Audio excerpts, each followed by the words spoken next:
Hello and welcome back to Star Citizen. My name is Evenlease, and today on 10 Minutes More or Less Ship Review, right behind me, the Gatac Syulen. Let's go ahead and take a look.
All right, welcome back to another review. Today, another starter ship, the Syulen. I haven't taken a look at this ship in quite a long time, so it's good to take a fresh look at this ship to see what we're looking at. Now, this is one of the most unique ships in the game with how it takes off from the ground. Typically, you sit in your pilot seat almost like a modern day passenger jet or fighter jet, to where you are looking straight ahead at the horizon. With this ship, you're looking straight above you at space when you take off, and so it's a little bit different with the controls. If you're using a mouse and keyboard, instead of pressing spacebar to lift off, you're going to be pressing W, and your thrusters will fire and shoot you straight up into the sky. It's pretty neat, but it's also kind of disorienting if you're used to the normal way that the ships in Star Citizen are, but it's a pretty fun experience otherwise. It's a really great looking ship. Don't get me wrong, this is a great looking ship. Let's go ahead and talk about the price of this ship. It is $70 if you were to buy it standalone, or if you buy it in the game pack, like if you're new or something, it is $85, or if you buy it in game, it is $2,778,300 aUEC. Now, this ship is a pretty decent price point for that uniqueness factor and what it offers on the interior, but let's get into the real stats of this thing. This ship does output 873 damage per second, which before it was only 393. Because they upped the capacitors now, you have a lot more damage output, which is fantastic, and that's due to those three size 3 CF337 Panthers. So having 3 guns on here that now outputs double the damage than it used to, which is fantastic. You're almost at about 1,000 damage stock instead of being closer to only 340, 390. That was pretty bad, but now it's actually looking pretty good because of that capacitor change on this ship, so I do appreciate that. And it comes with 12 size 2 Ignite 2 missiles. I will advise you right now, during my test, I could not get those missiles to fire, so I think they are bugged, or I just maybe didn't have a good experience with my spawn of my ship, and they were just bugged out for me, but I think there is a bug causing them not to fire. Somebody will have to confirm that in the comments for me, so I can check for a issue cancel, which I'll do anyways, but yeah, 12 of them, it's a pretty good amount, especially for a starter ship. I really love that. Now, if you're taking, fire, you got to wonder, what are you going to be able to protect yourself with outside of guns, right? Well, you do have 2 size 1 shield generators, giving you a total of 3,000 bubble shield. And so, it's a bubble shield. It's only got 3,000 HP. It's more than most starters. A lot of starters are only sitting at 1,500 shield, so definitely a difference there. And I do like that you have 3,000, and then if you upgrade those generators, you could probably sit closer to 4 or even 5,000 shield, which is really awesome. Now, if you're getting attacked and you lose your shield, or they're using ballistics, how much HP do you have on this ship? You have only 11,740, and I say only because it is spread apart, this ship, so terribly bad that it makes every part of it very fragile. Each wing, fragile. The front of it, fragile. The body of it, fragile. This ship, if you get shot and you take too much damage, you're going to start losing wings, you're going to start losing the ability to control your ship, and it's not going to be a good time. So that is something to really consider when you're picking this thing. Try to stay out of a fight with someone that is more agile than you and is hitting you pretty hard, or at least get out of that fight as soon as possible. Try to be more of a support ship instead of right there at the front, because coming in with some strafing runs and then leaving while the fight's going on might work out better for you.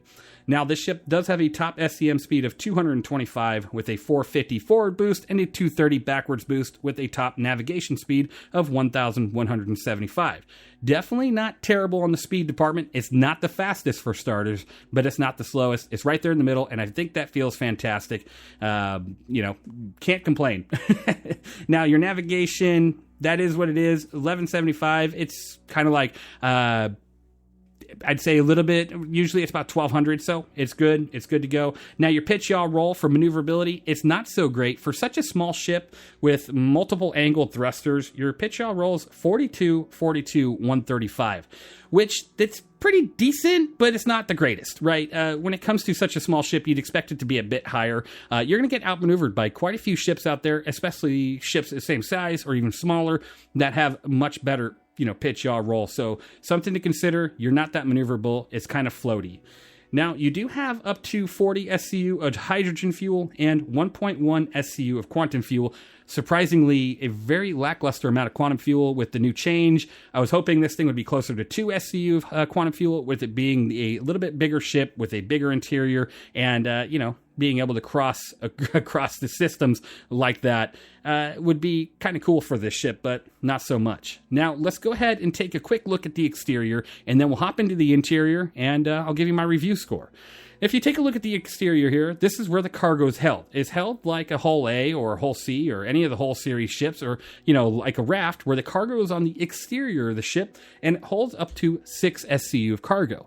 Now, the problem is you can only carry 1 SCU cargo boxes. You cannot carry a 2 SCU cargo box. You cannot carry any other size because the way that the grid is here, it just doesn't allow you to sit a 2 SCU box because it needs to sit one and then another here. It doesn't angle down, which would be pretty cool. So you're carrying 6 SCU, and they are all only 1 SCU boxes. So something to think about, because running any sort of cargo mission, it's not going to be often that you only get, 1 SCU container boxes. But, when you do, awesome, this ship will work out.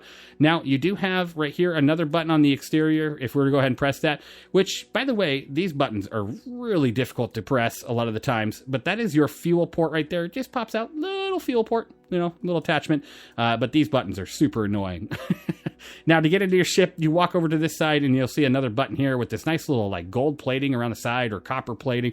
Either way, the design on this thing is just fantastic. But you go ahead and press that button. These will float on out here. It's got some real interesting alien tech to it. And then you make your way into a Covenant cruiser from Halo. I'm joking, it's not, but it feels like it.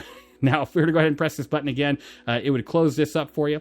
And then if we press some of the buttons here, it'll open up certain doors. This thing has its full components in gold standard pass, which is pretty cool, allowing you to, change out your components physically and everything. And the lighting just looks awesome. The detail is just fantastic. I really do appreciate a good detail on these ships. So let me go ahead and close that back up here on each one of these. I like how the button just disappears for me.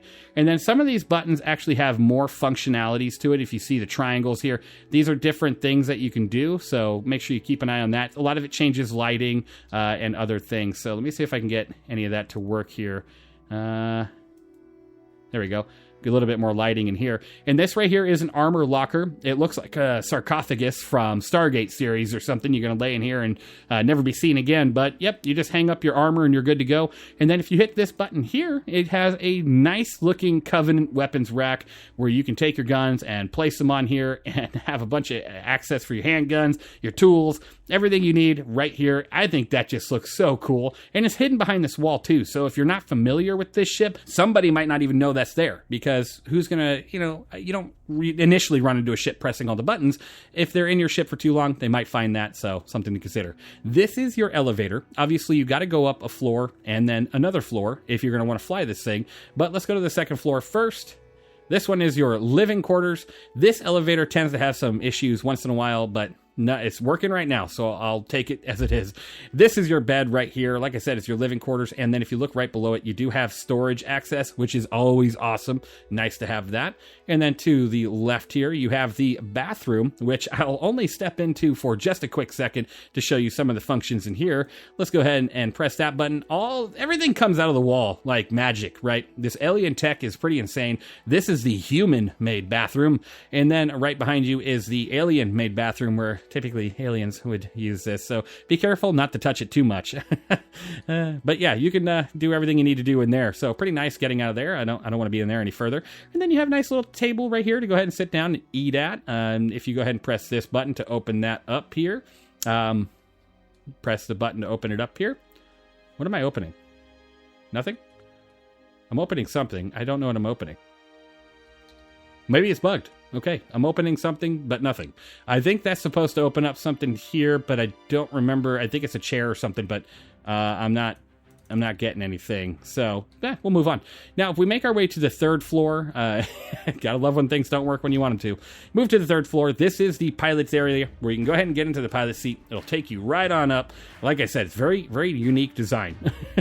And then if you open this door here, you do have, I believe, more component passes behind this door. Yeah, more components here on this side and then on this side as well. So, pretty good amount of component space, and they're all hidden away, which is really nice. This is like a little relay area, and then you got a fire extinguisher. I don't see any sort of engineering screen though, so that is something they'll probably have to add if they're going to have relays. So probably expect that sooner or later into the ship.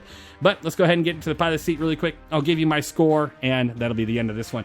I really appreciate every one of you. A lot of you guys say hello to me in game, and I just love that. My name is a little bit different in game, but always remember it is me.